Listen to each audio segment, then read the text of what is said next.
শিক্ষার্থীবৃন্দ, ইংলিশ পণ্ডিত চ্যানেল থেকে সকলকে স্বাগতম জানাচ্ছি। আশা করি তোমরা সকলে ভালো আছো।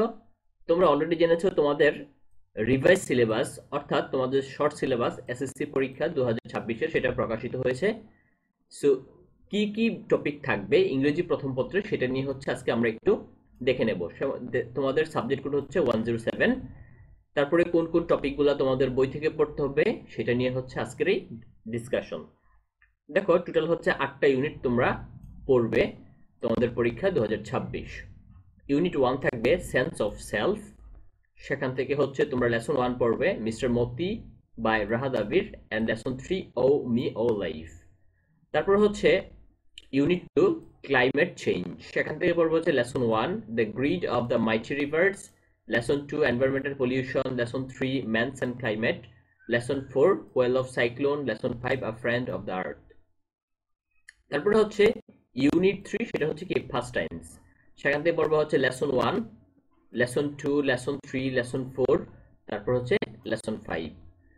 সেই সাথে সাথে হচ্ছে ইউনিট 6, সেখান থেকে হচ্ছে এর সেখানে নাম হবে কি our neighbours, lesson 1, lesson 2, lesson 3, lesson 4, lesson 5 Bhutan the land of happiness. তারপর হচ্ছে ইউনিট 10 ড্রিমস, সেখানে হচ্ছে লেসন 1, লেসন 2, লেসন 3, লেসন 4, চারটা লেসন এখান থেকে পড়তে হবে। তারপরে হচ্ছে দেখো unit 11 reading from the English literature, এটা হচ্ছে তোমার জন্য একটু কঠিন হবে বাট এটা খুবই গুরুত্বপূর্ণ। এখানে থাকবে হচ্ছে lesson 1, lesson 2, lesson 3, lesson 4, lesson 5, lesson 6, 7, তারপর হচ্ছে 8, লেসন 9। এখান থেকে তোমাদের কবিতা এবং গল্পের যে বিষয়টা সেটা এখানে আসতে পারে। তারপর হচ্ছে লেসন 10, লেসন 11। ইউনিট 13 সেটা হচ্ছে কি লনলিনেস, লেসন 1, লেসন 2, লেসন 3, তিনটা লেসন এখান থেকে থাকবে। তারপর হচ্ছে ইউনিট 16, সেটা হচ্ছে কি গ্রাফিটি, বাট এখানে এখন পর্যন্ত কোনো কিছু অ্যাড করা হয় নাই। তারপর কি ধরনের প্রশ্ন আসবে সেখানে দেখা হচ্ছে ইনফরমেশন ট্রান্সফার থাকবে, সামারাইজিং থাকবে, ম্যাচিং, রিঅ্যারেঞ্জ, তারপর হচ্ছে রাইটিং পার্ট থাকবে।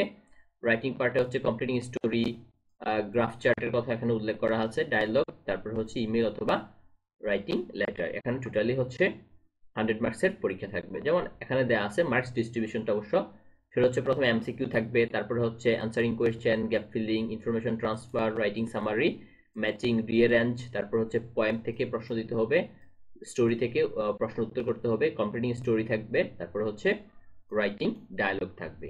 সো এইভাবে হচ্ছে তোমাদের টোটাল 100 মার্কস থাকবে এসএসসি পরীক্ষায়। সো আশা করি এটা তোমাদের খুবই কাজে আসবে। অবশ্যই চ্যানেলটিকে সাবস্ক্রাইব করতে ভুলবে না। ধন্যবাদ সবাইকে। আল্লাহ হাফেজ।